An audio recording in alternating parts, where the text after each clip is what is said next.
Hello, everyone. I'm about to review a video by David Wood, but before I do that, let me check the audio on YouTube to just make sure that everything is being recorded. Hello, everyone. There we go. It is fantastic. Okay, cool. I know this is not an hour that I usually do these streams, but some people have asked me to do it at this hour. For people who prefer it at this hour, we'll see if that works out. Okay. Anyways, but it's unbelievable. It's amazing to me how many people who seem to be claiming to be critics of Islam or religion as a whole get so butthurt when their dogmatic belief about everything that comes out of the mouth of anybody that's pro-Islam has to be wrong. That dogmatic belief, if it gets challenged, they just lose their mind without any arguments, without any patience to see what you even have to say. They just assume that you must be wrong because you have come up with a title that has determined that one of their deities or prophets has been wrong. In this case, David Wood. Like I haven't even made a case yet, and just the cover of this has made a whole bunch of people angry when I was promoting this show. So, and they didn't know whatever. Like maybe I'm wrong. I don't know. Maybe I'm wrong. You'll see, or maybe I'm not. But the fact is that the mere claim that David Wood is wrong about Ilhan Omar, like the fact that claim itself is just blasphemous. Apparently, like they can, like, okay, like they're like, no, you're wrong. How dare you, and stuff like that. Well, do you even know what I'm going to talk about? Do you even know what the argument is? No, then how the hell could you possibly know that I'm wrong? Like maybe I'm wrong, but like, but it just show how dogmatic. Like, oh, a woman with a hijab said something, and somebody who's a critic of Islam is criticizing her. I don't need to know anything else. That I like. Apparently, that's enough information for you to go at to decide that whose side you're on, right? Oh, like I don't care about the arguments. This guy is a critic of Islam, so I'm going to take his side. And this woman is a hijabi, so obviously I'm going to be against whatever she says. That is absolutely insane. This is like, just remember, the people who think that they are logical thinkers and they're critics of religion and like intelligent or something like that, sometimes these are just labels. These are just labels. People don't abide by them. Okay. They have no standards. It's just all dogma. Even on the secular or atheist or critic of religion side, it's just all dogmatic. Okay. Well, not actually. No, that's not all dogmatic. I just generalize. That's a hasty generalization. Okay. I'm being overly emotional about this. I should calm down. Anyways, let's do a screen share so we see what David Wood has to say. See, I caught myself doing a logical fallacy. That's amazing. In real time. And then I congratulated myself for it. That's how it's done. Okay, I should stop. All right, let me actually play this and also play on my phone to see if the audio from the video is that I'm sharing coming up. You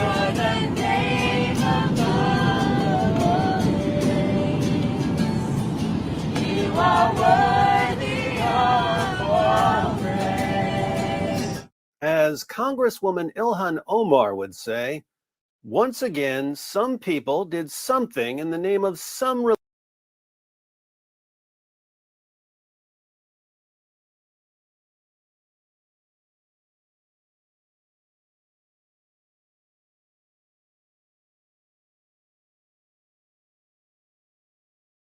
Sorry, I was muted.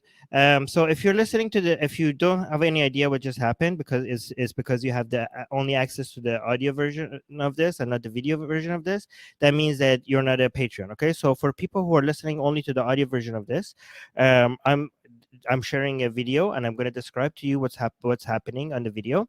But it would be nicer if you could come over and watch the video version of this. So link to our Patreon is in the description, right? So the music that you heard at the beginning was a bunch of Christians on a plane playing Christian songs to people that did not welcome it. Not all of them were welcoming it. Like basically, this is just playing music, like forcing your Christian nonsense upon people who are not welcoming it, or maybe they are welcoming it, but you didn't bother to ask. So this is obviously pure cringe and disgusting, and an indication of some the sense of entitlement that a lot of Christians or a lot of religious people as a whole have to you because they think like their god or their religion or their whatever nonsense is so good and holy that obviously it's in your benefit if they just force, like, they don't see that some people, they cannot even comprehend that this could be annoying to some people or could be something that people don't welcome, because even if they are annoyed, even they are not they don't welcome it, is they don't understand, they are beneath, they are so ignorant that they don't understand that this is the way, that Jesus is the way or Allah is the way or whatever nonsense they believe in. So them forcing this upon you is for your own good. You just, like, if you are opposing this, you're just evil, you're part of your disgusting filth that is just that just gets, this has negative reaction to all things wholesome and all things beautiful and all things holy and all things spiritual. Okay, so this is like, it's not their fault, they're bringing you peace and joy, and you on a plane who's listening to this and you don't like it, this is just the inner demons within you just fighting this, the evil that is siding within your heart is just fighting this pureness that is coming at you with this music, and that's the indication, that's what they perceive it as, right? But us, the rest of us will perceive this as like people who are just have this captive audience in this plane, they cannot get away. And if this was in any other form other than a religious form, anybody would understand. Like if somebody was reading the Communist Manifesto out loud to the entire plane, or like telling people how God is a lie or God is fake, and everybody couldn't get away with it. Like imagine if an atheist on a plane was saying like God is fake, everybody, you shouldn't believe in God. People, like, this would be the most embarrassing things for, like, a lot of people would like, look at, oh my God, look at these cringy atheists, these people can't get away, and you're like spreading your atheist nonsense to these people that can't get away, and rightfully so. I would join them to accuse that, right? But when it comes from Christians, right, in a Christian country, they enjoy a sense of religious privilege. Okay, they enjoy the sense of religious privilege, and the rest of us have to deal with that. Okay, so because this is a Christian nation, this where this plane was taking off from, and not an Islamic one, this sense of entitlement does not exist among Muslims in this nation, relative to Christians. Okay, I mean, Muslims, because they're part of the Abrahamic faith and their religion, they do have a sense of entitlement, even in Christian countries, relative to us atheists, okay? But less than Christians, okay? So it's very fair to compare what would the situation be on this plane if a Muslim was doing a prayer like this, okay? But so Ilhan Omar made that came and made that comparison. And wait, but David Wood has a problem with that. Okay, so somebody in the live chat. So guys, we have patrons in here in the live chat, and if you are a patron, you could come and comment, just like Krista here. Krista is saying, "I do not mind because they are happy. What is the problem with happy people?" Okay, Krista, you completely misunderstand what I'm trying to say here. Okay, you don't mind it. I probably wouldn't mind it either. Okay, but you cannot guess whether people. You cannot force this upon people. Okay, honestly, sitting on a plane, if somebody came and played music, if the music is good, I'll be like, okay, fine, whatever. Okay, actually, I would mind. Never mind. I have my own headphones on. I have my own. No, actually, I changed my mind. I would mind it. Okay, I have my phone. I have my audiobooks. I have my podcast, and I have my music. I get to choose what music I want to listen to. I pick my own music. This is the whole purpose of headphones. Okay, these people playing this music would annoy the hell out of me, because now I can't listen to my own stuff. So Krista, you don't, if you enjoy it, good for you. So if somebody came and like, hey, do you mind if we play this music for you, you could give them the green light because you enjoy it, and they will play it and you enjoy it. But you can't decide this for other people. You can't decide this for other people. You can't be like, oh, I like it, so everybody needs to enjoy this because they're happy. Okay, so if somebody comes and reads like the Communist Manifesto on a plane, if they're happy about it, then everybody has to tolerate it because they're happy about it. So that doesn't make any sense, right? Oh, Krista is continuing. Chris is saying, I found this kind of thing disgusting for many years, but to be honest, I was just jealous that I was not happy. Okay, Krista, that's you. You get to decide what annoys you and what doesn't annoy you. But when you are But when you're forcing a certain content or music upon people, you need a green light for them. You cannot, freedom of speech doesn't mean you are entitled to an audience. Okay, just because your personal preference is different from what we're discussing here. Okay, the sense of entitlement of you having a captive audience that they can't can't get away from you. That's what we're talking about here. Okay. Anyways, let's see what David Wood has to say about this. As Congresswoman Ilhan Omar would say, once again, some people did something in the name of some religion on a plane. So what he's referring to here, which is another unfair thing about Ilhan Omar. By the way, a lot of people are gonna think like, "Oh my God, Armin Taghiya, mask off. He's a pro-Islamic propagandist." Blah blah blah blah blah. Even though, never mind. I don't want to go over my resume here, but was another unfair thing about Elon Omar. Okay, like when people are talking, they're not always going to be able to. She was referencing 9/11. So this is what David Wood is referring to when Elon Omar was talking about 9/11, and she says some people did something, and now all Muslims have to pay for it. Okay, so she wasn't dismissing it as something small. Okay, sometimes we refer to some things as something. Okay, like that doesn't mean that that by itself doesn't mean that we're dismissing it as something insignificant. It's such a stupid way. It's just such a like pathetic way of going after somebody. Okay, Ilhan Omar, I have problems with her. The main problem I have with Ilhan Omar is the fact that she didn't vote for condemning the mass genocides on Armenians by Turkey. Okay, she didn't. I think most people voted in favor of considering a genocide, and she didn't. That was like the most disgusting thing she has ever done.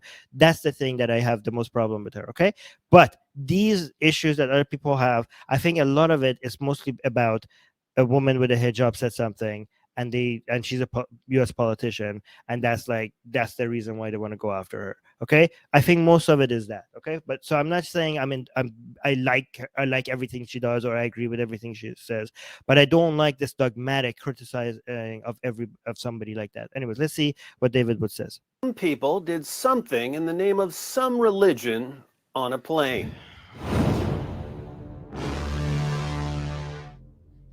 One of the most irritating features of life in the 21st century is that people who are at the pinnacle of success, people who are massively popular, people who are healthy and wealthy and powerful, will nevertheless constantly portray themselves as victims of oppression, because if they can somehow keep their victim credentials up to date in spite of their success and fame and power, they can use victim status to block criticism when they say really stupid things or marry their brothers. Take the Borg queen of ingratitude, Congresswoman Ilhan Omar. Ilhan Omar was born in Somalia. Her family fled Somalia during the Somali Civil War. She spent 4 years in a refugee camp in Kenya. Her family was granted asylum by the United States of America in 1995 when she was around 13 years old. She became a U.S. citizen when she was 17 years old. She graduated from North Dakota State University in 2011. And now she's a hijab-wearing U.S. Congresswoman who spends her time blasting the United States as a genocidal, racist nation of hate mongers who oppress Muslims.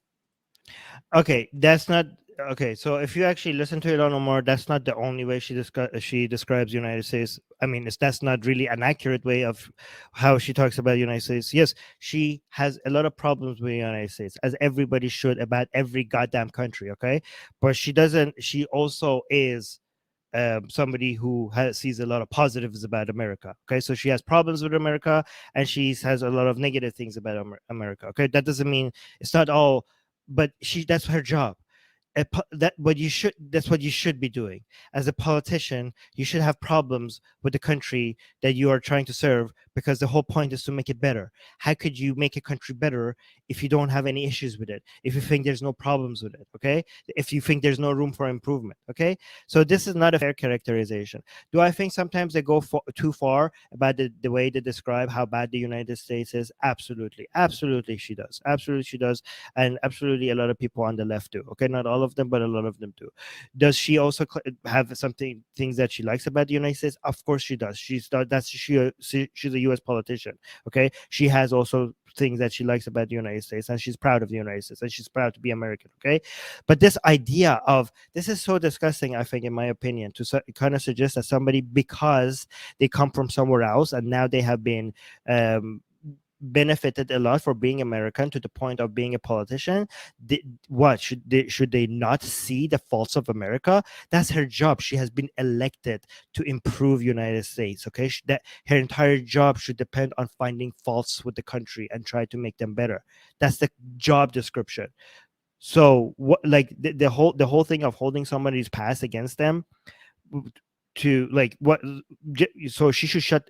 It kind of suggests that because she comes from a place that was a lot less and now she's in a better position, right, relative to other politicians, she should be more like, because she needs to be grateful, she should mind her tongue and hold back when she sees injustice.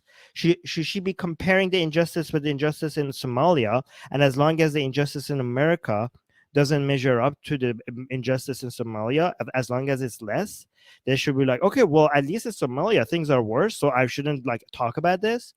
Well, guess what? She's not a politician in Somalia.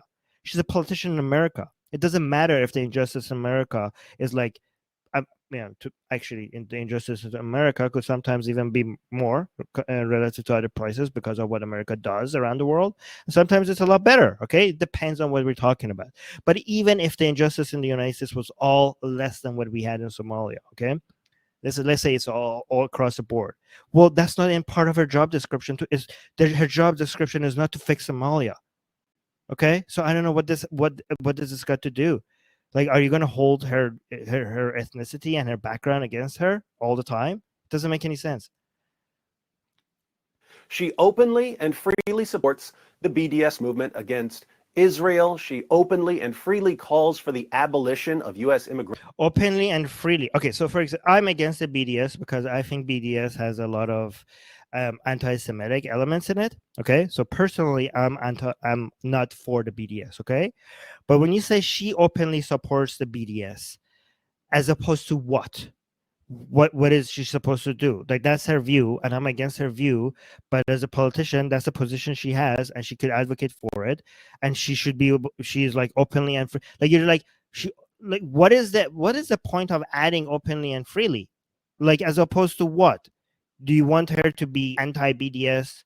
Oh, like maybe. Oh, so you're giving a list of things that she should be grateful for because she's allowed to be freely anti-BDS, and customs, or you're just poisoning the well? Is this just poisoning the well? Enforcement. She openly and freely calls for defunding and abolishing police. Okay, but none of this has anything to do with the argument and the points that Ilhan Omar is going to bring up about this flight. So why do you bring these up?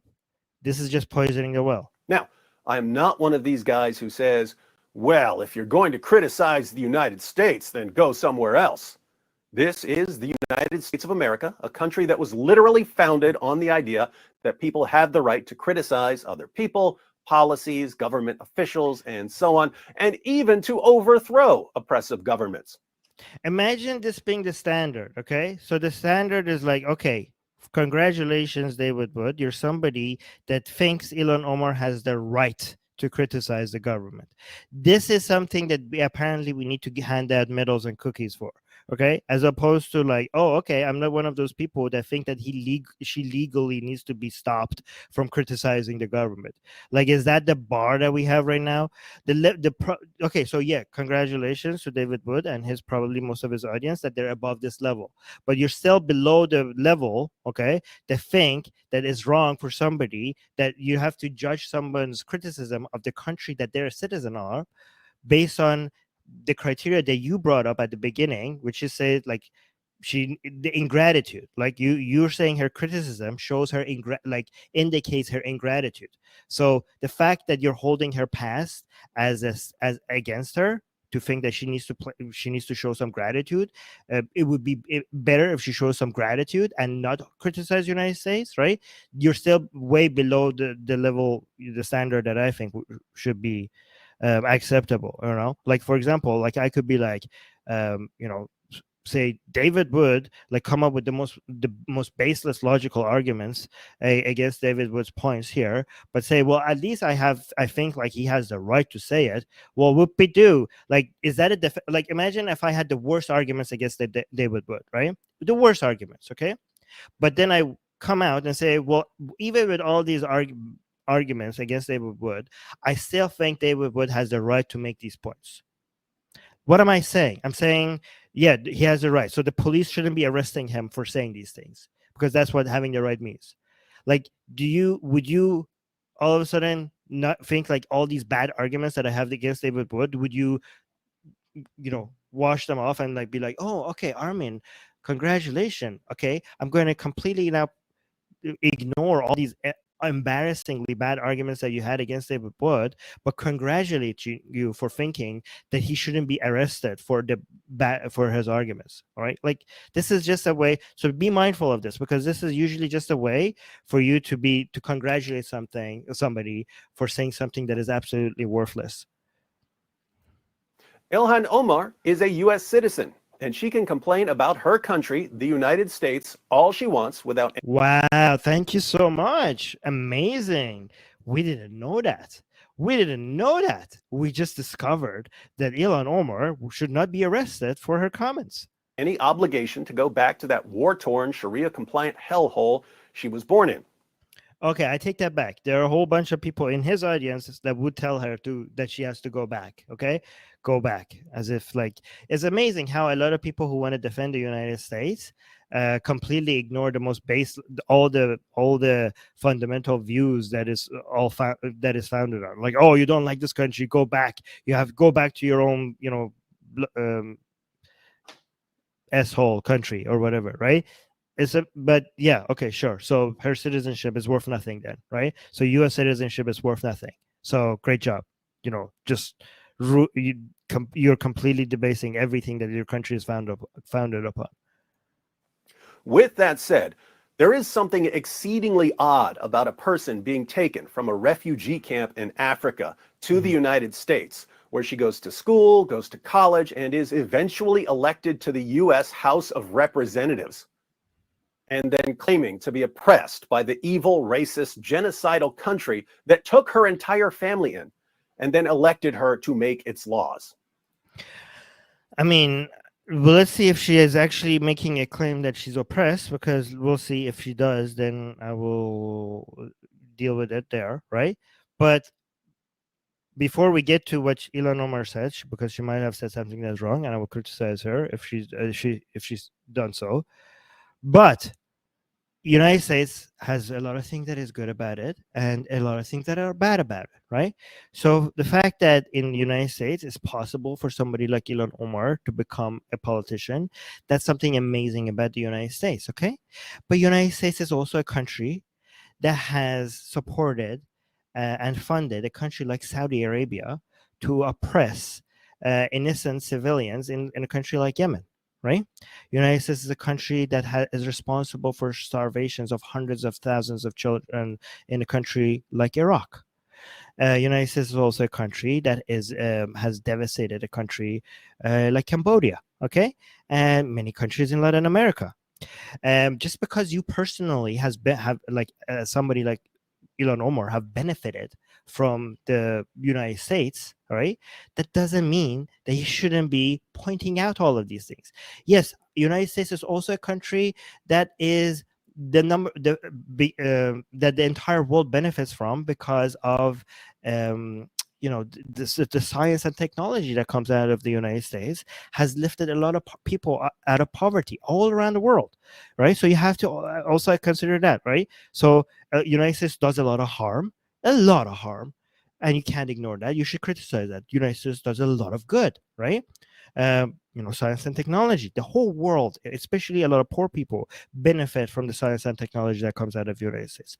Whenever there's a disease, whenever there is a flood, or any other natural disaster, okay, United States is the first country to show up, the country that does the most to lift people up, and the country that leaves the last. Okay, like every single pandemic that happens, it's a lot of funding from the United States that helps us stop it.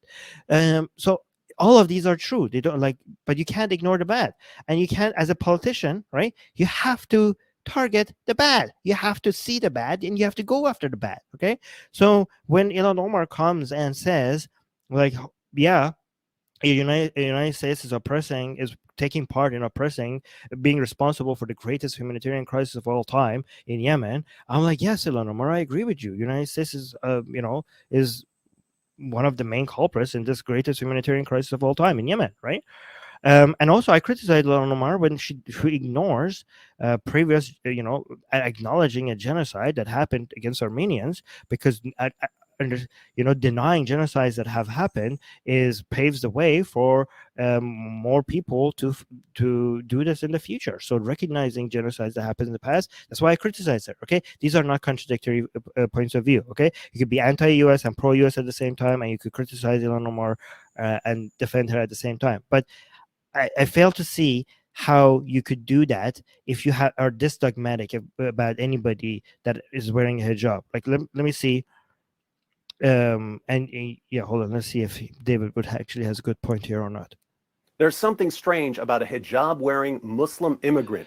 Let's see, hijab wearing. Like, I wasn't strawmanning David Wood or other people like this when I say that the hijab wearing is something that they take issue with. Okay, actually, let me steelman him. Okay, so maybe the hijab wearing. Okay, yeah. Let me actually be charitable to David Wood. Okay, so what he's saying about hijab wearing is that a country like United States is not holding hijab against you, and you can still become a politician, and that's incredible. Okay, but again, that tells a lot about the person that is speaking. The fact that they think that's a that's such a positive, like, for me, not holding someone's hijab against them when you're giving them a job is given. All right, I think it should be given for everybody, right? But the fact that you think you have done something nice for somebody, or like have been charitable to them to let them become a politician, even though they're a hijabi, to me says a lot about the person who's speaking. In Congress, constantly complaining about being a victim of oppression. But again, if you can twist. Okay, here's the thing. Let me see what actually Ilhan Omar says. Okay, because if she's claiming that she's the victim of oppression, then I'll give it to you. That's a lot of that's a little bit like, oh my God, I'm the victim. Okay, so, but if you're speaking about other Muslims who are oppressed, then nothing that David Wood is saying stands here. Okay, I don't know. I don't remember exactly what Ilhan Omar said. Let's see what she said. Okay, for example, let me tell you, right? I try to clarify that when I'm talking about atheists being victimized and oppressed around the world, okay, I'm not talking about me. Okay, I'm talking about other atheists, because I'm not like, oh, poor me. I'm doing fine. Everything is fantastic. Okay, my life is great, and I haven't been oppressed because of my atheism. Okay, I mean, well, not much. Well, yeah, I mean, even if before there was some issues, but not anymore. Okay, I'm fine. I'm fine. I'm very fine. Okay, no, there's no issue. Okay, I'm talking on behalf. Well, I shouldn't be talking on behalf of.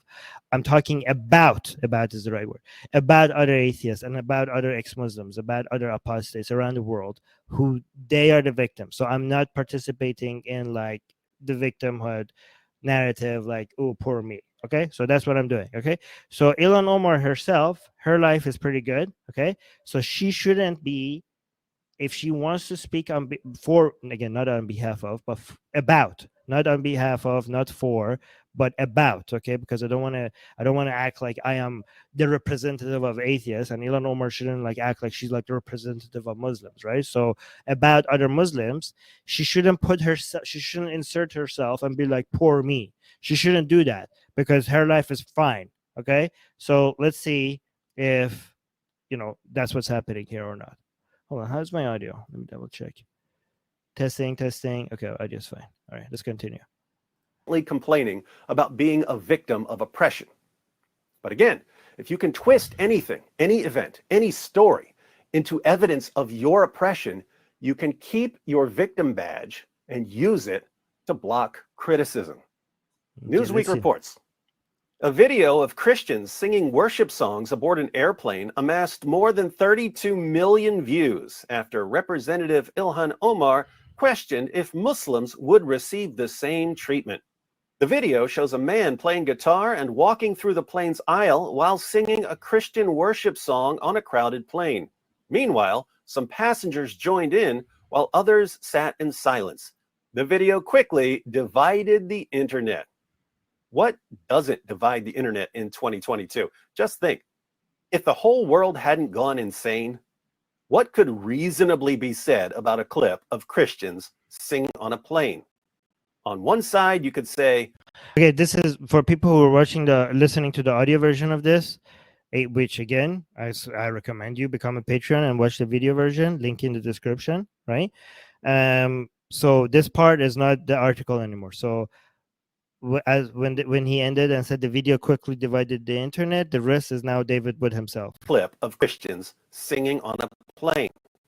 On one side, you could say, clip of Christians gone insane, internet in 2022. Divided the internet. Okay, so divided the internet from here is now David Wood. What doesn't divide the internet in 2022? Just think, if the whole world hadn't gone insane, what could reasonably be said about a clip of Christians singing on a plane? On one side, you could say, hey, that's annoying. They shouldn't be singing on a plane. The flight attendant should tell them to shut up. And no, it's not just that. It's okay. So this is what religious people don't understand. Okay, even if the song is not annoying, okay, even if it's a beautiful song that everybody could enjoy, you're missing the entire point. And I think this is what a lot of religious people are so blind to. Okay, and I think they will lose that blindness as soon as the song was satanic. Okay, like imagine if we had a whole bunch of Satanists and came and sang a song to everybody on a plane. Okay, even if the song was not annoying, even if the song was the most beautiful thing that you ever heard in your entire life, I think the Christians would have an issue with not being able to get away from the song. I think then all of a sudden they would understand the sense of entitlement that these Satanists have to the audience that cannot get away from their song. They would all of a sudden get it, like, oh my God, I get it now. Okay, but they do not get it when they're singing about Jesus. And on the other side, you could say, come on, it's Easter. They're not hurting anyone. Let the Christians have fun and sing. Okay, the other side would be insane. And or I can't use the R word. The other side would be moronic to say that. Okay, the other side would be wrong. The other side need to get a clue. Okay, the other side who say like, oh, it's Easter, let them, they're not hurting anybody. Okay, all right, well, you don't understand. This sense of entitlement is how everything becomes de facto religious around, in society. This whole idea of like having a sense of privilege for religious people, and they get away with things that other people don't, that needs to go away. It's not about the song. It's about the underlying thought process that makes you think that you get to do this and other people don't. Okay, so the song is not just about not letting them sing. It's about people understanding how Christians in a Christian country, or how Muslims in a Muslim country, or how Hindus in a Hindu country are so blind to the fact that other people have to put up with their nonsense and they can't do anything about it. And they think that they're entitled to everybody. And that's how everything, and they like the fact that like, oh, come on, it's Easter. Come on. The fact that you say, come on, it's Easter, shows the fact that you're not aware. Like, you as Christian, you have a day for you in this country that atheists and Satanists and other people don't get to have de facto days like this, right? Maybe, okay, so to make that fair, we have an atheist day now, okay? We have atheist day is March 23rd. So you're like, oh, come on, it's Easter. Let's not, they're not hurting anybody. All right. On March 23rd, what happens if we go on planes and tell people, like somebody comes and tells people that let go of God? God is stupid. God is fake. Okay. What about that? Would Christians not all of a sudden understand that, well, I don't want to listen to this? Or even if you do want to listen to this, you think maybe they should have asked for my permission before they played it. Right? Let's have a day for Satanists. How about that? I'm pretty sure Christians would not, just because it would be a day of Satanism, I'm pretty sure they would not be enjoying all of a sudden this song being forced upon them. It's only Christianity in Christian countries where people are like, come on, you're being too anti-religious now. Come on. You're edgy atheism. Oh my God, this is Reddit atheism, edgy atheism. This is too far. I understand some atheists have issues with religion and they're polite and talk intellectual, but you guys, you're just too radical. You're just being too edgy now. And this is how you submit, right, to religion being the de facto culture in society. All right, let me continue. That's it. That's all that can reasonably be said. But we're in 2022, where everything that happens is instantly sent to the munitions factory and weaponized for people's political agendas. Excuse me, David Wood. Isn't that what you are doing as well? Like, I mean, I don't understand. You're like, oh my God, the internet is so divided. They're making this music into like something to fight over. Well, yeah. And you are doing this. First of all, it's 2022 and people are doing this. I'm sure before they used to burn people alive for disagreement, and now they're making videos about it. First of all, so two things about this. David Wood, you're participating in the same thing that you're criticizing other people for. Also, 2022 is fantastic. Okay, I rather live in 2022 where this goes viral on the internet and people get divided over it on Twitter, rather than burning each other at the stake. Okay, so this is great. I like this. This is improvement. So you're like, oh my God, it's 2022, as if things are getting worse. No, things are getting better. Thank you very much. Keep getting divided over hashtags. I rather people fight over Twitter rather than, anyways. Omar, one of 3 Muslims currently. All right, so now for people who are just listening, now when David Wood is speaking, he's now continuing to read the next paragraph of the article. For people's political agendas. Wait, Omar. Yeah, Omar, one of 3 Muslims currently serving in Congress, weighed in on the video, attempting to draw a comparison to the way Muslims would be treated if they disrupted a flight to worship. Really? The Christians disrupted the flight?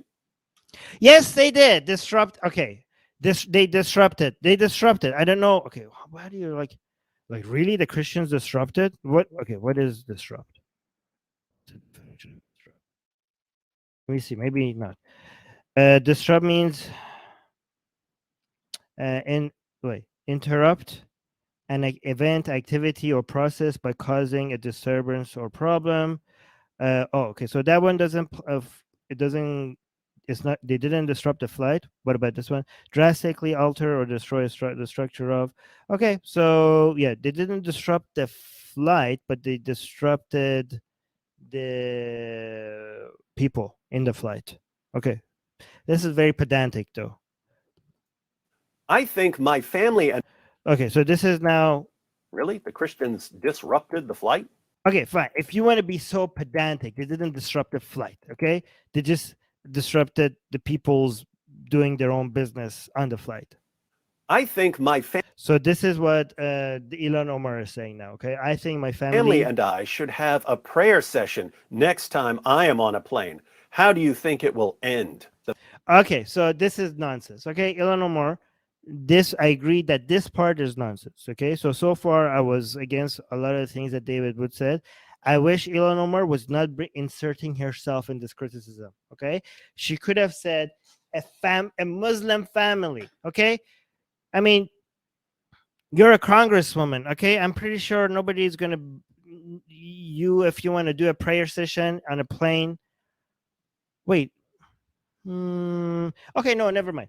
Yes, Ilhan Omar, she actually would get a bigger backlash than an average Muslim family, okay? But again, don't make it about yourself. And that's my recommendation. Just say like another family. Okay, so I was thinking that I was just gonna. I just changed my mind right here. Okay, because I was gonna think that as a congresswoman, you are immune to any backlash on the plane, right? Like nobody's gonna like come attack you because if you're sitting in your seat and you're all of a sudden having a Muslim prayer, I don't think there would be an issue on the plane. Okay, but the backlash on the media and the social media would have been enormous. Okay, people would be videoing that crap and they're sharing it, and people will be like, oh my god, this is the Islamization of our airways or whatever. I don't know what you're going to say. Airplanes and stuff like that. And a lot of right-leaning people would lose their mind. Okay, especially because this is a politician, and you're like, oh my god, Sharia law is now taking the airs. Like, hey, you're gonna bring the Khalifa to the airways. Okay, whatever. But so this is the backlash would have been huge. So she's right. Okay, the backlash would have been huge. Okay, so if when she's saying, how do you think when Ilhan Omar saying when she's saying, how do you think it will end? If she's suggesting something would happen on the flight, I don't think she's right. But if she's saying the backlash would have been huge, I think that's correct. Okay. But again, I still don't agree with her talking about herself as if boo hoo hoo, boo me, like me, like, oh, I can't pray on a plane. Okay. And these Christians can. Okay. It would have been better if she said, so what she actually said, saying, I think my family and I should have a prayer session next time on a plane. How do you think it will end? I think she should have said, what would have happened if another Muslim family was doing a prayer like this on a plane? I think that would have been better, okay? To make it less of a boo-hoo, look at me kind of victimhood narrative. The Minnesota Democrat wrote, well, so I'm agreeing a little bit with David Wood on the victimhood narrative part, okay? Because your life is good. You're a congresswoman. You're doing fine. You shouldn't be complaining that much. You could complain about other people, but not about yourself. You could complain about other people's lives being bad. Plain. How do you think it will end? The Minnesota Democrat wrote. Well, Congresswoman Omar, we all know what would happen if you and your family members who were given asylum by the United States of America prayed on a plane. All the other passengers would gather around you and beat you, and they'd push you right out the door at 30,000 feet, because that's how Muslims are treated in the United States, isn't it, Congress? No, she didn't say that. Okay, this is such immature and weak, pathetic comeback by David Board. Okay, did Ilhan Omar say any of these things? Did Ilhan Omar said, like, if I pray on a plane, the passengers on a plane would attack me, beat me, and throw me out of the plane? Like, I don't even know if she was talking about what would happen on the plane or maybe after. So this is what people do when they can't, like, just address what you're seeing.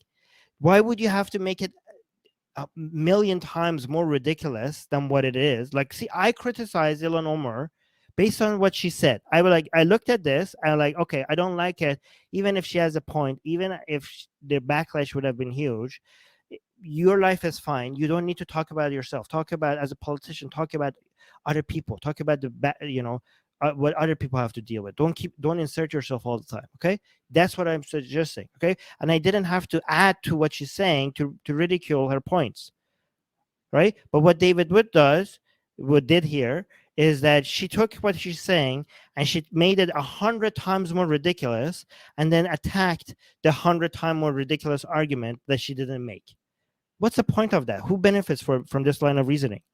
Congresswoman, just like the Muslims who took over Times Square to pray, they're so oppressed in America that they're forced to pray in Times Square. Okay, so now we're looking for people who are just listening to the audio version of this. Again, I recommend you become a patron. Link in the description, so you could be here with me while we're live when we're watching this video with each other. And then if you're here live with us, you could also comment on the live chat, so I could read your comments. So if you disagree with me, I could read your disagreements, right? But what we're looking at is a lot of Muslims on Times Square praying, and apparently this is a sign. So they had, like, I don't know, Islamic prayer in Times Square or whatever, okay? And apparently this is a sign that Muslims are not oppressed, or they have it completely well, and nobody has any issues with Muslims in the United States. Is that, like, okay, I don't want to strawman David Wood, okay? Is that what is being suggested here? So is the suggestion here, because United States is a country where Muslims have been allowed to pray in Times Square, that means that if a Muslim prayed on a plane the way those Christians prayed on a plane, okay, I'm not talking you sitting on your plane and you're just putting your hands up and say, Allah, please, like, make this a safe flight, okay? I'm not talking about that kind of prayer. I'm talking about like those Christians getting out of your seat, starting like I don't know, like as if you're a band, and getting, I don't know, whatever. Okay, you're Muslim, you're not going to use any musical instruments or anything. But imagine if you just started singing in Arabic or whatever. Well, not singing, praying in Arabic, like you just started reciting a surah in the Quran, like a whole bunch of you together, just like those Christians, loud, and directed at the entire everybody at the plane. Okay, you're getting up, and it's just the sound is picking up. The whole plane is listening to it. Okay, not like, Bismillah, Alhamdulillah, whatever. Just on your seat, nothing like that. Okay, everybody on the plane just has to listen to you, to your whole crew going through whatever prayer you're going to. Okay, imagine if that happened, a whole bunch of Muslims did that. Okay, I think people would have an issue. I'm guessing people would have an issue with that, and I think they would have a bigger issue with that than when Christians do it. Okay, I think they would have a big, and I think a lot of people would defend. To be fair, I think a lot of people would also come and defend them. Okay, but a lot more people would be like, okay, this is not what? No, okay. The backlash would have been bigger, especially from a whole bunch of right-leaning people. Okay, it would have been huge. I don't know why you think Muslims praying in Times Square means that backlash would not. Like, do you think that this is like means that because Muslims are praying in Times Square, that nobody has issues with Muslims in the United States? Is that your line of reasoning? Because what? How? Why can't both of these be true? Like, explain to me how both of these cannot be true at the same time. Why can't the United States be a country where there are cities where Muslims are given a space to pray at Friday in Times Square, and at the same time be a place where if Muslims all of a sudden forced their prayer upon an entire plane, there would be a huge backlash against it? How do these two things cannot be true at the same time? Like, again, the reasoning here is so weak and pathetic, I think. Such an intolerant place. Yeah, okay, such an intolerant place. Like, oh yeah, United States, such an intolerant place. Look, we let Muslims pray in Times Square, as if this represents the entirety of the attitude of the United States about Muslims. Is this the line of reasoning that we're dealing with? I can't, like, imagine. And look, this is a channel, David Wood. This is the line of reasoning that is accepted by so many people as blind followers of this man. It's unbelievable. By the way, this flight wasn't even in the US, it was in Europe. I don't know all the details, but I've seen a bunch of people. Okay, Europe, in a Christian country again. So wait, so why are you? Oh my God, it's in Europe and you're talking about Times Square? Then how that makes it even less related? This flight wasn't anywhere. Right? Such an intolerant place. By the way, this flight wasn't even in the US, it was in Europe. I don't. Okay, then why are we bringing Times Square then? Know all the details, but I've seen a bunch of people claiming that this was a chartered flight. The flight was reserved by a Christian ministry. There is a guy in the video who looks annoyed by the singing, so I don't know what the situation is. The question is, how do you... Okay, there are a whole bunch of missionaries here. The whole flight is not reserved. Obviously, there's a whole bunch of annoyed people on the plane. So just because reserved, as in the same way where I book a seat on a plane, because I'm pretty sure all these at least this one guy here is not very happy about it. Okay, so there's like, yeah, these are not all of these are mission. Like, these are not missionaries. This girl is a missionary. This guy is a missionary.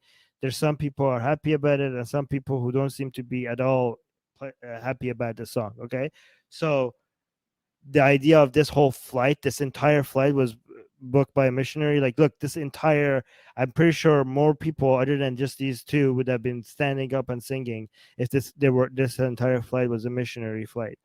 And see something about Muslims being this oppressed guy sounds so annoyed. in the West. The tweet quickly divided the internet, drawing backlash from many on the right. Okay, if the flight, like, let's say, for example, if a flight is booked entirely by missionaries, right, which is, this doesn't seem to have been the case, okay, and you're all like together, then okay, do whatever the hell you want, okay, it's your flight, okay, but obviously, even if there's one person that is not okay with this, you don't have a right to just force your material on them, okay. So, anyways. The tweet quickly divided the internet, drawing backlash from many on the right, while others came to her defense. The debate over the tweet caused the Congresswoman to trend on Twitter Monday morning. Whatever keeps you trending keeps you relevant, am I right? Isn't it amazing that... Yeah, and I don't know, is that a criticism or what is that? Is that just a comment? I mean, people talk about you and you become relevant. I don't understand. Like, are you saying that she's just trying to remain relevant? I mean, yeah, that is the job of a politician. The job of a politician is to get people to pay attention to things, otherwise called trending. So I don't understand. Is that criticism or just an additional comment there? that this is what causes a backlash and a defense and a debate and a trend in 2022? Defense. Isn't it amazing that this is what causes a backlash and a defense and a debate and a trend in 2022? As opposed to what? As opposed to throughout history? What do you think happened throughout history? These discussions, yeah, I don't, again, shows such a lack of self-awareness. Okay, yeah, okay, so imagine this. Okay, it shows the entitlement that Christians have. Like, oh my god, I can't believe this causes a backlash in 2022. You know why it didn't used to cause a backlash throughout history? Because you used to kill us.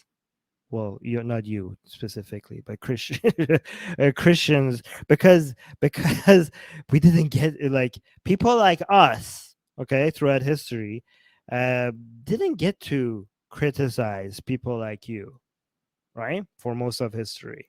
So, yeah, I mean, that's why now I'm sure you're not used to the backlash, okay? But once we don't get threatened to be burned alive or beheaded, depending on the brand of religion, then you get backlashes. I mean, and you're gonna get more backlashes. Maybe get used to it, okay? But our backlashes are just like, we make videos about it and tweet about it and blah blah blah.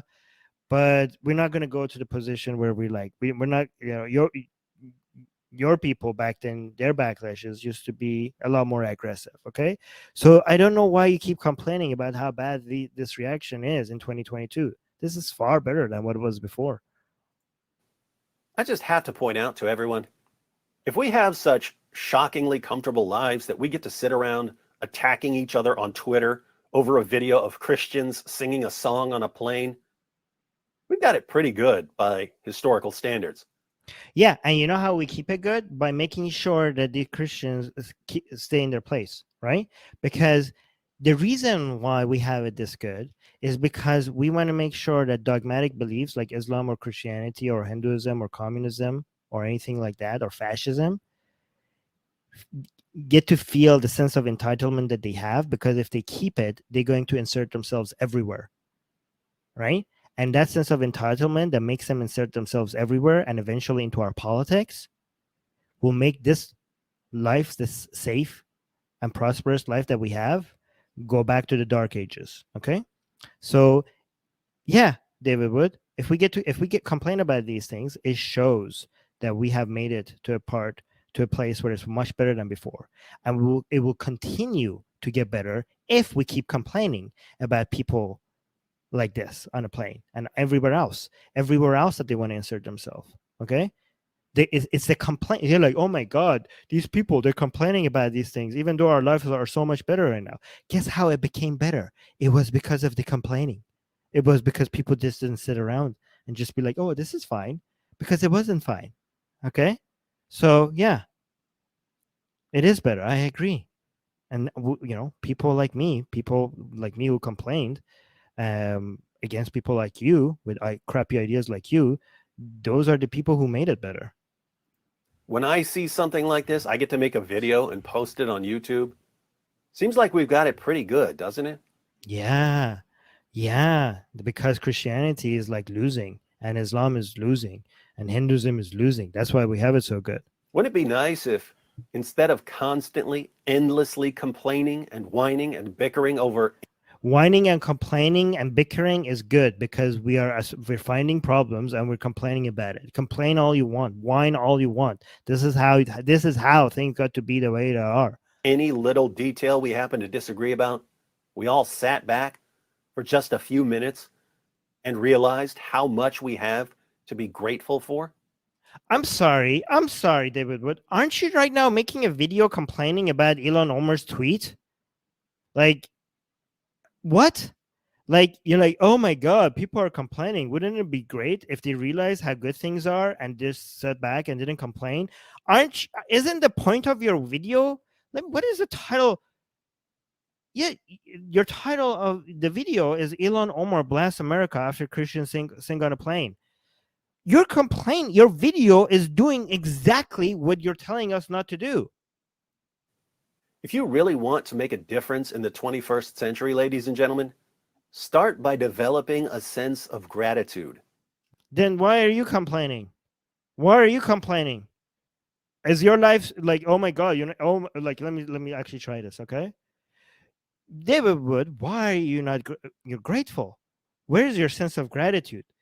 Is like a congresswoman making a tweet about some Christians on a plane? Is that really the end of the world?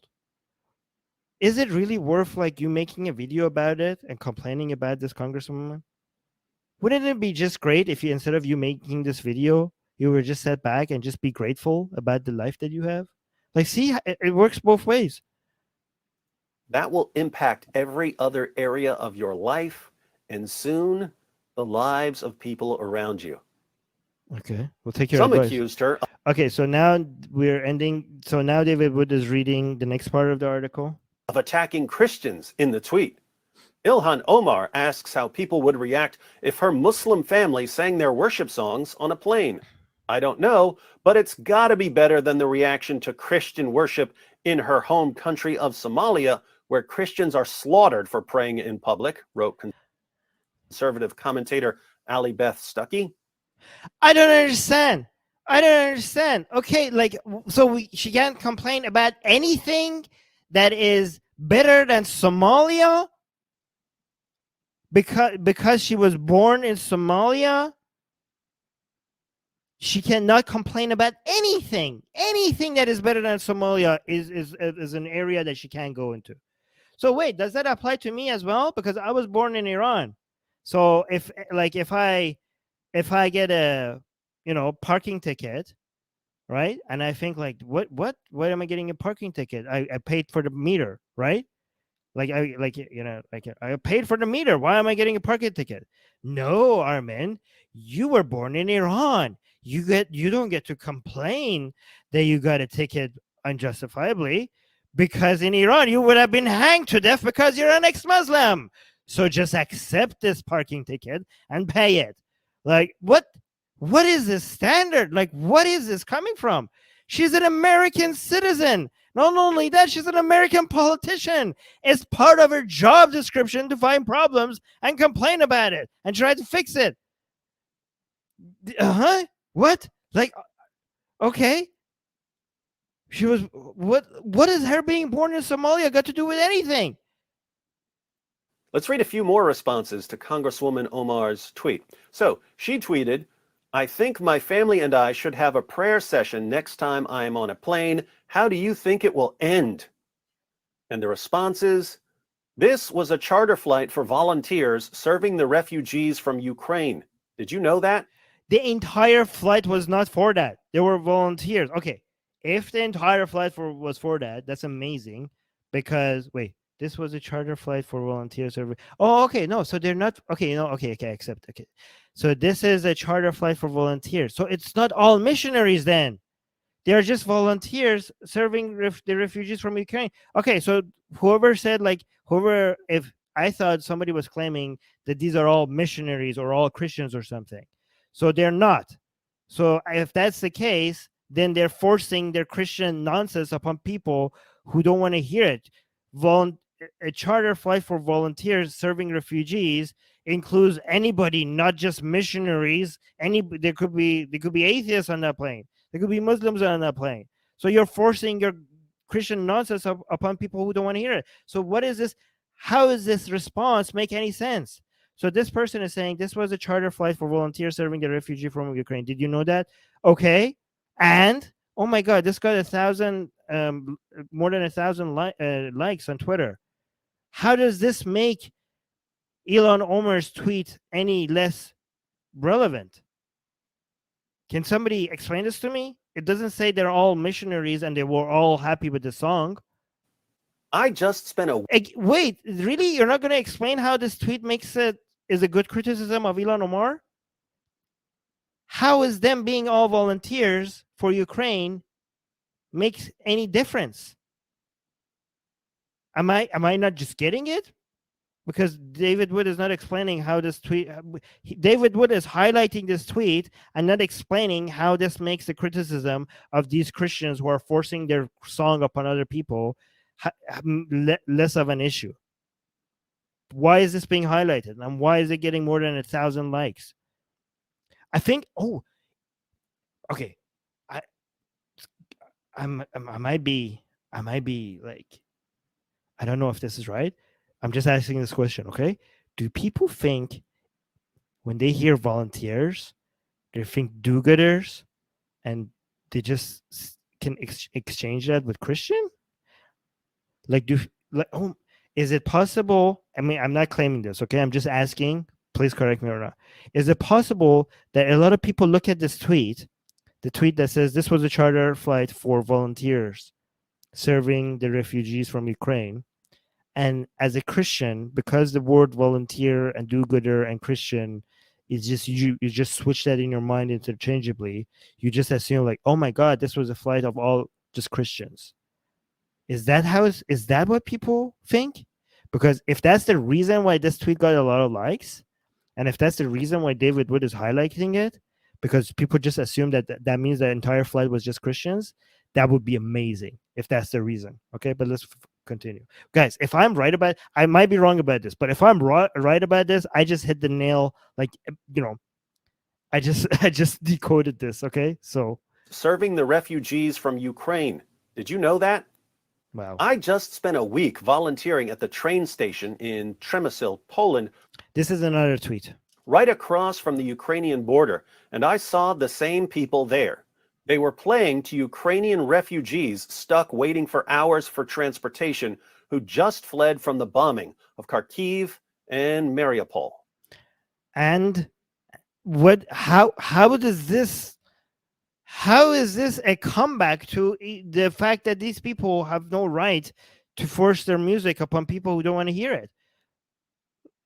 I don't understand. What is the point you're making? Oh my God, that was it? These are the reactions, and they're all like, these tweets are getting thousands of likes. Okay, this third tweet better be good. By Etihad, Qatar, Emirates, and Mariupol. Okay, third tweet. I fly Etihad, Qatar, Emirates, and they have the prayer section in the back, and they have the beacon map facing to Mecca. I have no problem with it. It's culture from the national carrier's origin. In the US, most are offended by religion despite claiming any religion as its own. Okay, let's dissect this tweet because that was a whole bunch of nonsense. Okay, so this person flies on an Emirati flight, which is okay. So from Qatar, No, he flies on a, from on a flight that goes through Islamic countries, and because their tradition is Islamic, they have a section on a plane at the end of the plane where you could go pray as a Muslim, which has a beacon map for facing to Mecca, which shows to Muslims which direction they should pray to. Okay, and he says, I have no problem with it. It's a culture from the national carrier's origin. Okay, first of all, I have no problem with it. It's such a useless comment. Who like who are you? Are you like, okay, you have no problem with it? Does that mean it's okay? Like, guys, like, there's certain music I enjoy. Okay, you all have to listen to it now. Everybody should listen to it now. Okay, right now. Be like, if you guys like, what is this? I don't want to listen to this, Armin. Like, well, I don't have any problem with it. What does that mean? I don't have any problem with it. You are not God. Just because you have the statement, I have no problem with it, is such a useless phrase, like such a useless statement. Like, well, other people might have a problem with it. Like, was the whole world waiting to see if they're bothering you specifically? And now that you specifically don't have a problem with it, the rest of the world could rest assured that you person, what is your Twitter ID? At lat III 1976.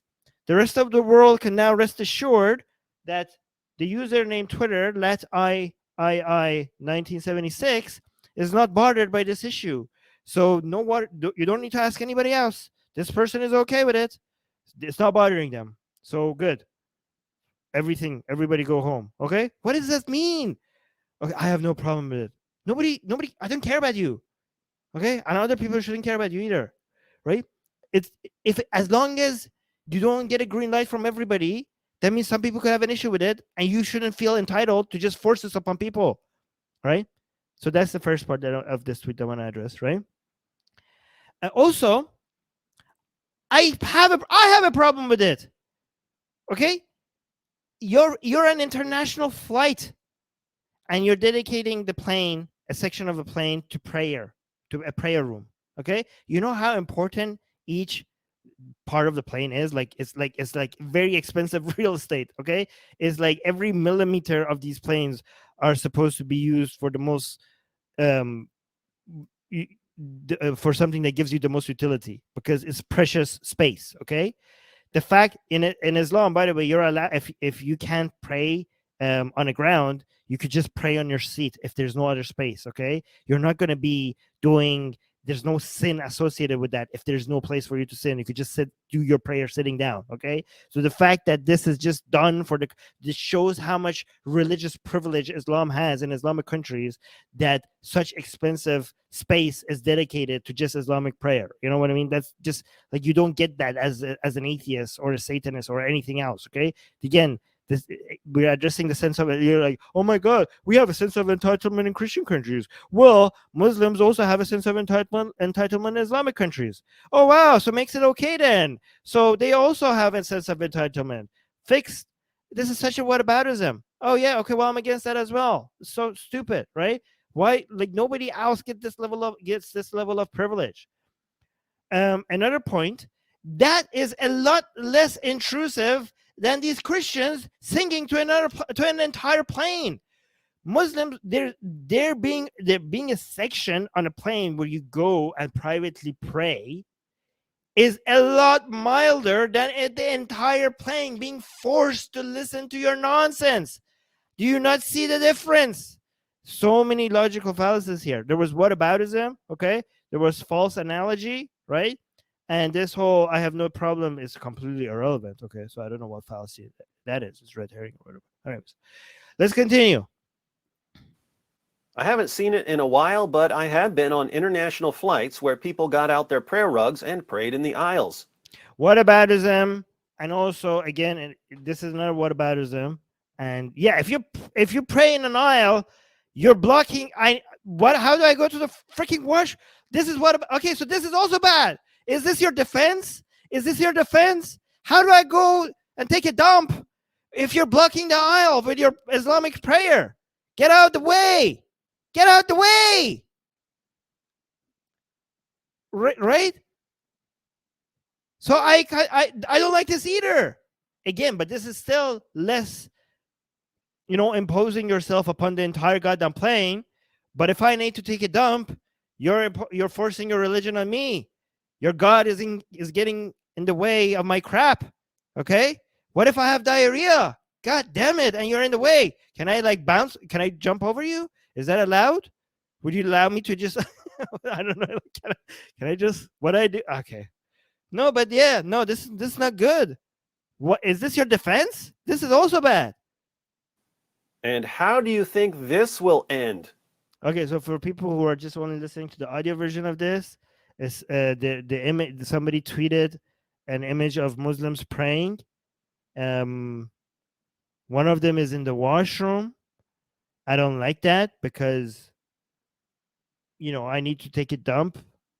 You shouldn't be able to do that. And again, these are all praying in different parts of the plane that I, as an atheist, don't get to. What if I just want to sit there and I don't get to do this as an atheist on a plane.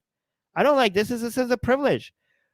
Can Satanists do the satanic star? Can they draw that and put some candles and do their own prayer on a piece of if you have to be a Muslim to get this privilege. Other people don't get to just take this much space on a plane and just do their thing for such a long time.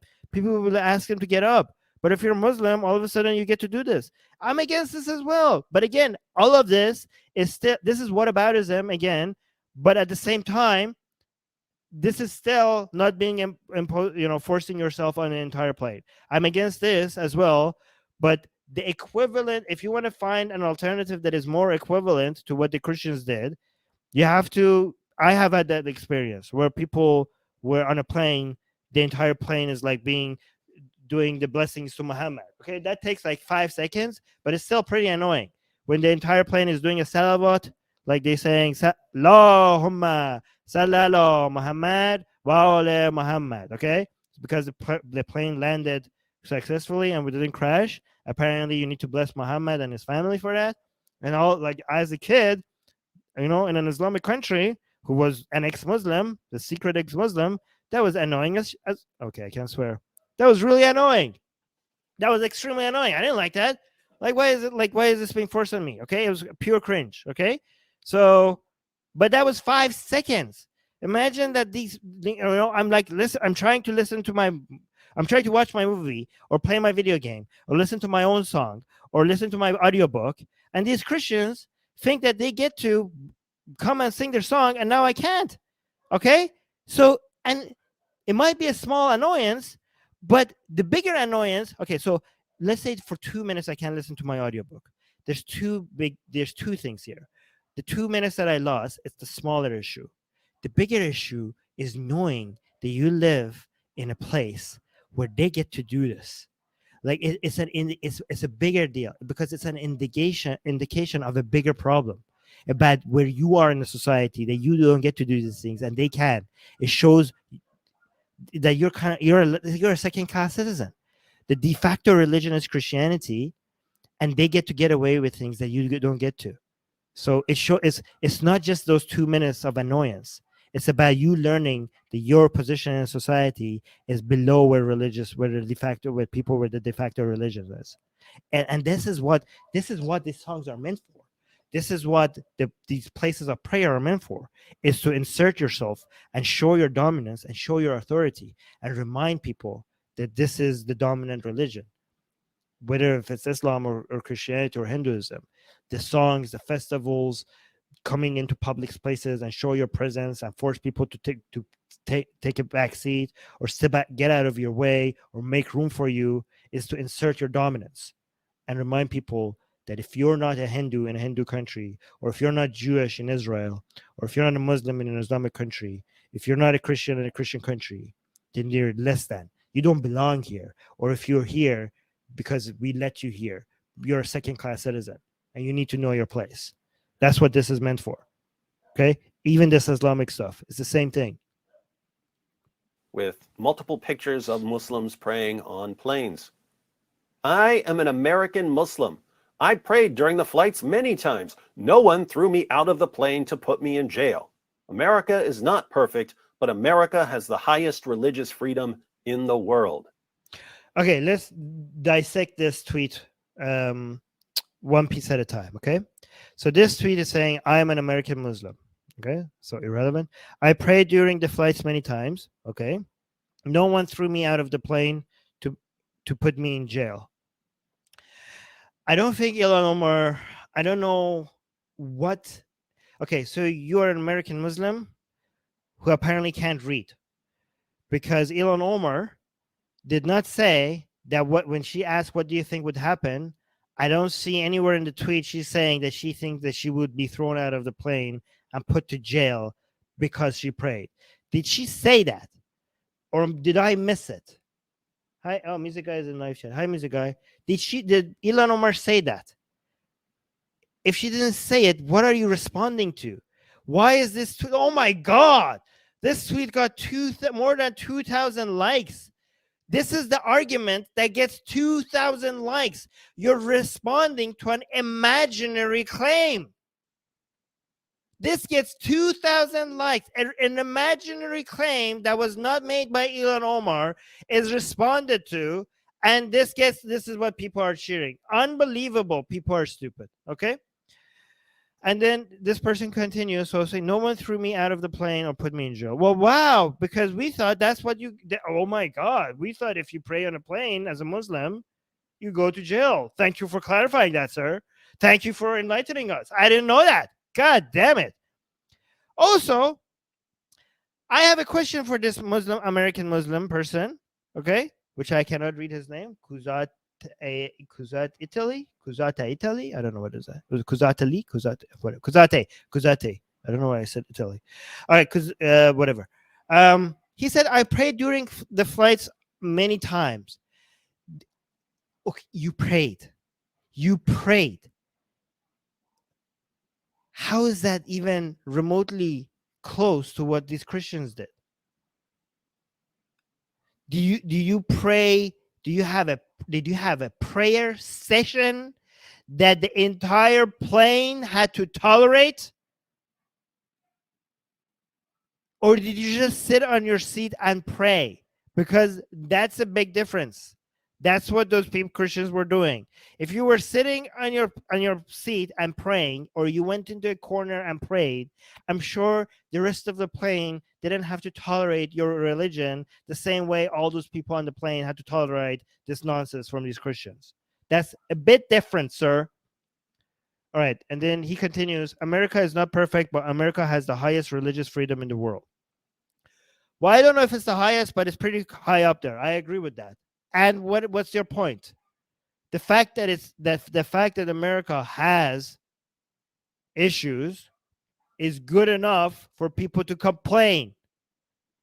When you say America is not perfect, okay, America is not perfect. That's reason enough to complain, because there's room for improvement, and there will always be room for improvement. Always will be. So you don't say like, well, America has the highest religious freedom in the world. Well, guess what? It could get higher, because it's not high enough. Even if it's the highest, which I don't know if it is, but if I'm pretty sure it's really high up there, it's not high enough at all. Not even remotely high enough. Even if it's the fact that it's better than everywhere else shows how backward everywhere else is. It doesn't mean that America has even gotten close to where it needs to be, even remotely. It's significantly far from where it needs to be. Very far, way below where it needs to be. But it's better than everywhere else. Well, everywhere else is hell. Well, not everywhere else, but most other places are hell. So that's not a very high standard. Like, oh my God, United States is ahead of Iran, Saudi Arabia, India, Israel, Pakistan, Malaysia, Indonesia. Wow, United States ahead of that. Wow, amazing. Here's a cookie. No. Religious freedom needs to be absolute, obviously. not religious freedom, but religious freedom from religion. Guess what? In that department, America is very far behind where it needs to be, it's ahead of other countries, very far. This proves it. Okay, this proves it. If other people, this would have been harassment if it was not religion, but because it's religion, we have to tolerate it. So we don't. We might have religious freedom, but we don't have freedom from religion as much as we should, even in America. What's the takeaway in all of this? Simple. What? Victimhood sells. If you're not a real victim, or if you don't have enough real examples of how you're being victimized, not to worry. You don't need to go full Jussie Smollett to keep your badge of oppression. Every single day, things happen. Things that have nothing to do with you being oppressed. Kind of like how these Christians apparently are victims right now, and they need your defense. Guys, you don't need to be the biggest, the community that you're defending, they don't need to be the biggest victims in the world for you to be able to speak about them. Okay? You could talk about even the most minor levels of injustice. It's completely fine. If people compare the injustice that you're talking about to a higher level of injustice, okay, then tell them to always shut up about everything that they ever say ever again, because everything they talk about will you could find an example of something that is a lot more extremely problematic than what they're talking about. Okay, because if we all wanted to just only talk about the most problematic thing in the world, then nobody should be talking about anything other than climate change and AI and artificial intelligence. Okay, literally no other subject in the world other than these two should be talked about.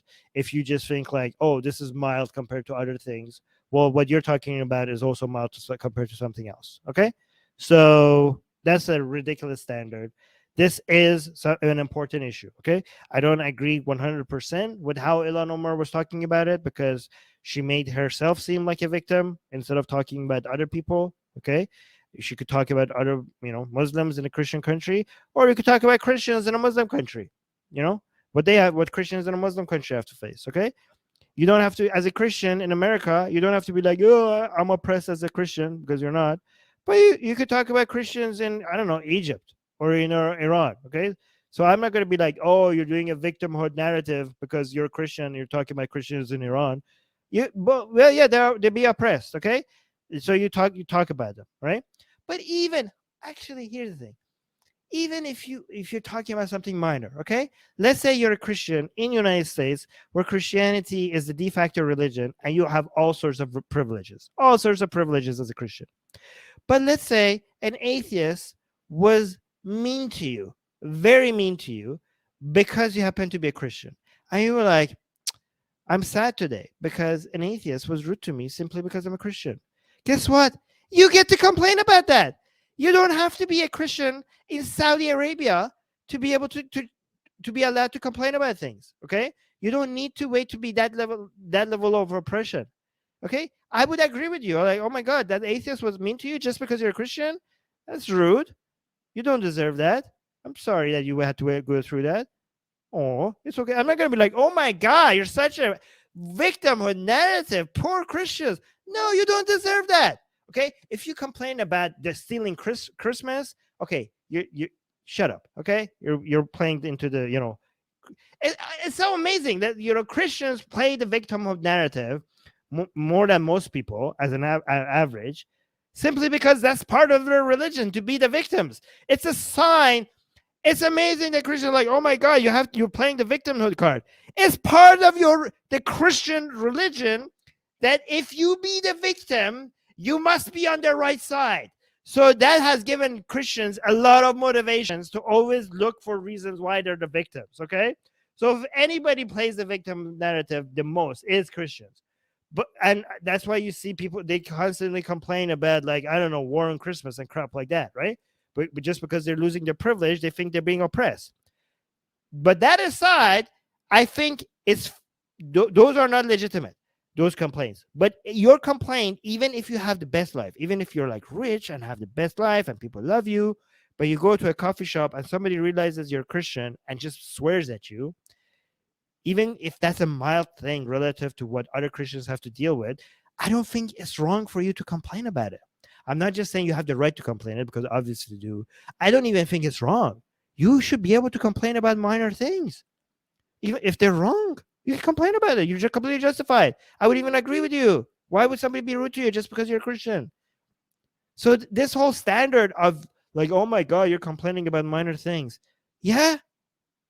If they're wrong, what's wrong? If it's a minor, a wrong thing that is like not that big of a deal compared to other people, it's still wrong. Anyway, this is how you improve. This is how you make good things better, by complaining and trying to improve it. Your job as a pretend victim is to twist those things into more evidence of your oppression.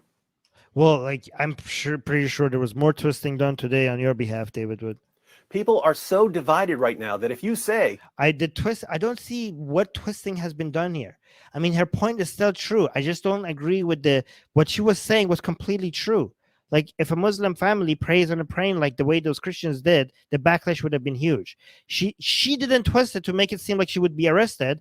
You and the people that you highlighted, they twisted it to make it seem like she was saying that she would be arrested. Who's doing the twisting? Her point is completely accurate. I just don't, even if what she was saying was true, I would have preferred if she wasn't inserting herself and she was using other people.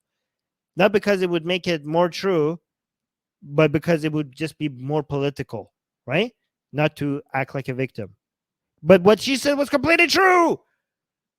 What you were saying is not true. help, help, I'm being oppressed, everyone who's already on your side. Did she say, help, help, I'm being oppressed? Making stuff up. You're making stuff up and you're saying she's twisting stuff. You're twisting her words. Will join you in a chorus, singing your praises like Christians singing about Jesus on a plane. Everyone who's not on your side will mock you, but guess what? You can use their mockery as more evidence that you're being oppressed. Follow this simple method and you too can enjoy every privilege that the modern world has to offer, while still moaning and wailing about being abused and persecuted. David Wood, if you are an honest man, make the same commentary about your own community, constantly crying about being oppressed in the United States of America. Okay? Make a video, highlight, please, David Wood, please highlight all the Christians in the United States who think that LGBT, happy holidays, rise of secularism, all of these are signs of Christians being oppressed. Please don't be biased and say that what you're saying applies to them as well. Okay? Because I would respect you so much if you highlight that one day. Okay? Please do that. All right. See how, like, us at Atheist Republic, for example, and at Secular Jihadists, we constantly shine a light on issues within the atheist community. So given that you have such a big problem with the victimhood narrative, and given how prevalent, how common this attitude of Christian snowflakes, that they see oppression oozing out of every raining upon them, and oozing out of every wall, and it's just everything they see, just like people not accepting their religion, people disagreeing with them, people just questioning God, everything is a sign of anti-Christian oppression, right? Them not being to be bigoted towards trans people and gay people, them not being able to force their religious teaching upon children, all of this being a sign of them being oppressed. Can you please, can you show us? Can you also expose them and tell us that they're also doing the same tactics? Like listen to what David Wood just said, and see if would he say that about Christians as well. Just one more time. More evidence that you, but guess Jesus on a plane. Look at this. Everyone who's not on your side will mock you, but guess what? You can use their mockery as more evidence that you're being oppressed. Oh my God, yes, you're so right. I've seen that. I've seen that so much. You know, when you mock Christianity, a lot of Christians come and say that this is a sign of them being oppressed. This is so true. This is so true. But I wonder if they would apply that to the Christian community. Music guy in the live chat is saying Jews have more claim to complain, but they hardly ever. I don't know if we could talk about Jewish people or any group of people collectively. That's why I'm saying it's common within Christian communities. I'm trying not to talk about Christians as a collective. If I do, please correct me. But I don't think when you say Jews have more claim to complain, well, yeah, we should say a lot of Jews. We shouldn't say all of Jews, right? Because a lot of people from every religion, they have it very good, right? And a lot of them are being oppressed. Again, we can't talk about Muslims, Christians. Like a lot of Christians have it really, really good, and a lot of Christians are being oppressed. A lot of Jewish people have it very, very, very good, and a lot of them being oppressed. Atheists, everybody. So we can't just like talk about everybody, an entire community of people as if they're all just the same people. Okay. We have to treat people as individuals. This is the whole point of promoting individualism rather than collectivism. Follow this simple method, and you too can enjoy every privilege that the modern world has to offer while still moaning and wailing about being abused and persecuted. Yeah. And again, the religious communities, especially Christian communities, again, hashtag not all, have mastered this, right? So I don't know if what you're complaining about, because this is nobody has benefited from this whole victimhood narrative more than the Christian community. It's a brave new world. Anyways, that was a whole bunch of nonsense. Anyways, okay. I hope you enjoyed this. Please make sure the audio version of this when this come out. Please try to join our Patreon community so you could watch the video version of this, and you could actually be in the live chat. So if you have disagreements with me, or if you want to correct me on something, you could do that while I'm recording this, so that your commentary will be on the video and on the audio when it comes out.